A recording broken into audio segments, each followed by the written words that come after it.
Hello friends, कैसे हो आप सब। काफ़ी टाइम के बाद में, काफ़ी महीनों के बाद में ऐसे फ्रंट कैमरा करके जो है ना फेस टू फेस आप लोगों के साथ बात कर रही हूँ मैं। और काफ़ी टाइम हो गया व्लॉग नहीं किए थे, बट अभी जब से मैं हॉस्पिटलाइज्ड हुई थी तो मेरी बेटी ने छोटे छोटे क्लिप लेना स्टार्ट किए थे। तो फिर मैंने सोचा कि क्यों ना जो मम्मा। है मुझे ब्लॉग बनाना चाहिए, क्योंकि जो है ना मेरी जो बेटी है उसने छोटे छोटे क्लिप लिए थे। तो उसको सिस्टर पूछते थे तुम क्यों ले रही हो, क्यों ले रही हो। फिर मेरे पास आके जो है ना मेरी बेटी मेरे पास आके बताती, मम्मा आप इसको ना यूट्यूब पे अपलोड करना।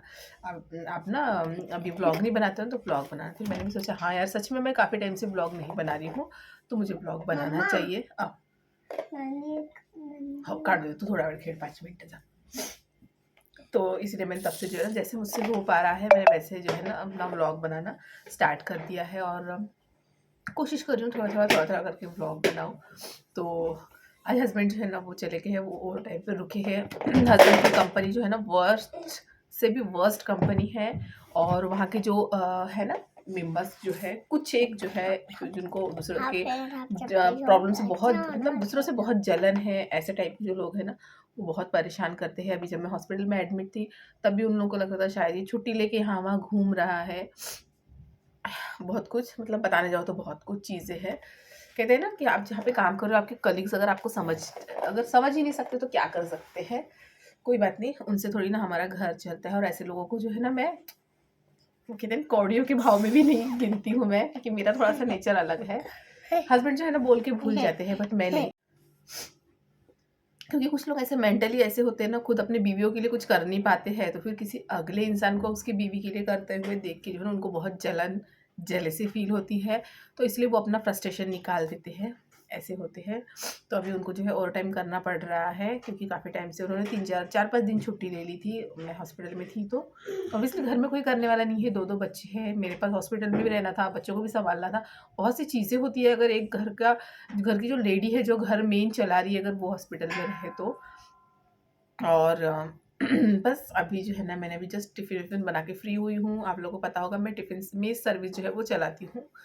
तो आज जो है ना हम लोगों के मेन्यू में था अंडा करी, क्योंकि आज वेडनेसडे को मैं अंडा कर देती हूँ, तो अंडा करी, राइस और चपाती और सैलेड था साथ में। तो वो बनाया। मेरे पास 11 टिफ़िन है टोटल, बट आज 6 ही थे, बाकी के सब जो है ना बच्चों के एग्ज़ाम हो गए हैं, तो वो कोई, तो बीच में जो है ना मुझे अचानक से कॉल आ गया था घर से, तो मैं बात करते रह गई। तो उसके बाद में मैंने फिर ब्लॉग जो है ना नहीं किया। और काफ़ी टाइम के बाद में फिर बात होने के बाद में यहाँ पे पीकू को लेके मैं बैठ गई थी पढ़ाई के लिए। उसका जो भी कुछ होमवर्क है, वो कुछ चीज़ें ऐसी होती है ना, जैसे प्रोजेक्ट हो गया या कुछ ऐसी चीज़ें जिसमें उसको डिफ़िकल्टीज़ होती है। तो फिर जब रात में मैं फ्री हो जाती हूँ टिफ़िन्स वगैरह बना के, एंड जो भी मेरे किचन के काम हैं वो सारे निपटा के जब मैं फ्री हो जाती हूँ, तो फिर मैं उसके साथ बैठती हूँ। उसको कुछ एक्सप्लेन कराना है, उसका कुछ, मतलब मेरा हेल्प वाला जो भी काम है मैं उस टाइम पे करती हूँ। उसकी बुक्स चेक करने होते हैं, बहुत सी चीज़ें होती है। बच्चों की तरफ ध्यान देना ही पड़ता है पढ़ाई में। अगर आप बच्चों की तरफ ऊपर ही छोड़ दो ना कि आप अपने से खुद से पढ़ लो, तो फिर तो हो ही गया, क्योंकि बच्चे खुद से इतने अच्छे से नहीं पढ़ पाएंगे। आपको उनके साथ कोऑपरेट करना ही पड़ेगा, उनको हेल्प करना ही पड़ेगा।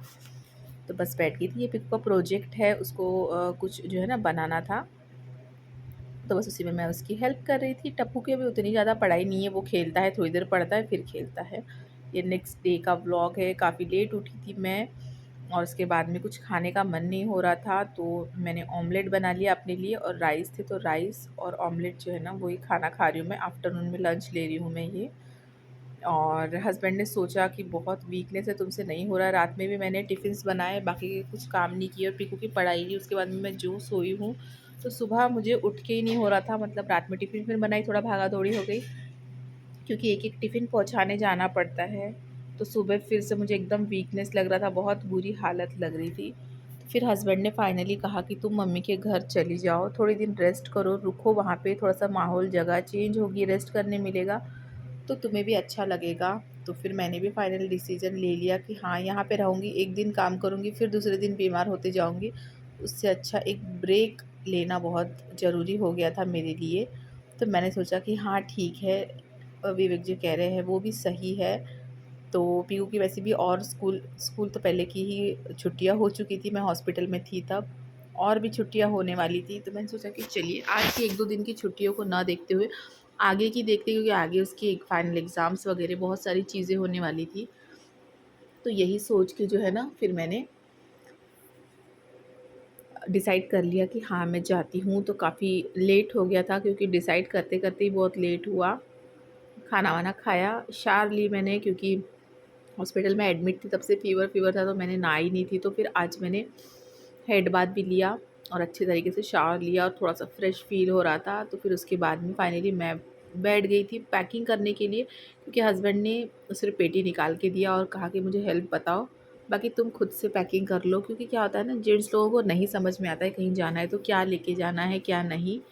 और हम लोग लेडीज़ जो है ना, वो बच्चों की दवाइयाँ, टॉवल से लेके उनके सारे कपड़े, मतलब जो चाहिए वो सारी चीज़ें हम लोग प्रॉपर लेके जाते हैं। तो इस वजह से फिर मैं बैठ गई थी। मैंने सबसे पहले बेड बेड पे निकाल लिए सारी चीज़ें, मुझे जो-जो चाहिए थे, जो-जो लेके जाने थे। हस्बैंड ने उसको यहाँ ला के दिया, उन्होंने कहा कि यहाँ बैठ के आराम से पैक करो। तो यहाँ पे मैं आ गई हूँ पैक करने के लिए। पीकू के पढ़ाई की कुछ चीज़ें लेके गई थी, कुछ टॉयज़ बच्चों के, उसी के साथ में कुछ मेरे भी लेके गई थी असाइनमेंट्स वगैरह। और बाकी बस वही कपड़े, जो भी ज़रूरत की चीज़ें होती है वही सारी, थोड़े बहुत वही कुछ चीज़ें जो रेडी होने के लिए लगते हैं, कॉस्मेटिक्स वगैरह, ऐसे सब कुछ जो-जो चाहिए था। और साथ ही में मेरी मेडिसिन्स भी मैं लेके गई थी। और यहाँ पे पीकू, टप्पू जो है वो भी रेडी हो चुके हैं और मैं भी ऑलमोस्ट रेडी हो चुकी हूँ। और बस अभी हम लोग थोड़ी देर के बाद में निकलेंगे। तो बहुत से मतलब है ना, हर एक लड़की का वही होता है कि मतलब जाके भी कहाँ तक जाएँगे, बस मायके तक ही हम लोग जा सकते हैं।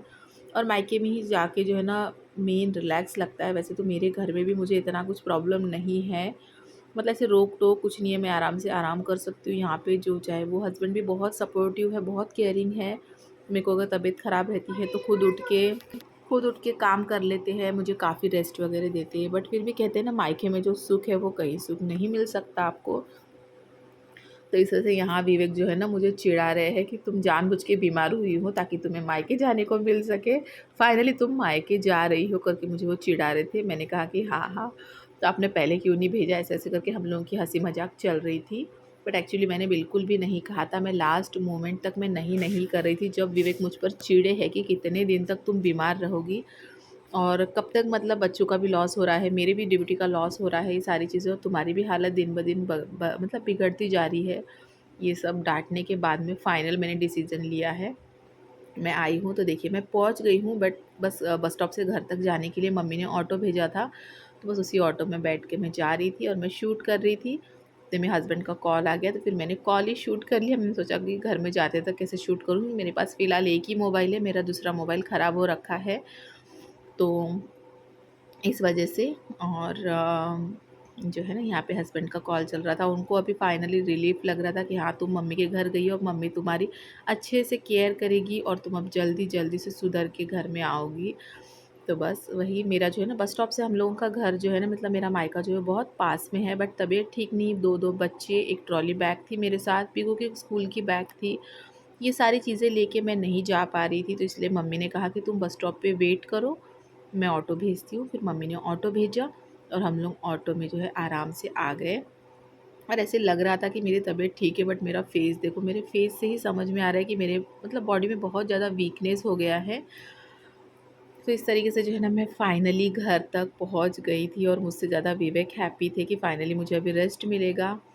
और ये देखो, ये बस मैं अपने घर में पहुँच ही गई हूँ और मम्मी हम लोगों की वेट करते हुए बाहर ही बैठी हुई थी कि कब आएँगे, कब आएँगे। एंड बस इसके आगे भी ब्लॉग मैंने बनाए हैं, मायके में मैं जितने दिन रही हूँ उतने दिन, तो वो भी ब्लॉग आगे जल्दी ही आप लोगों के लिए आएँगे। तो stay tuned for that and please subscribe to my channel. मिलती हूँ नेक्स्ट ब्लॉग में।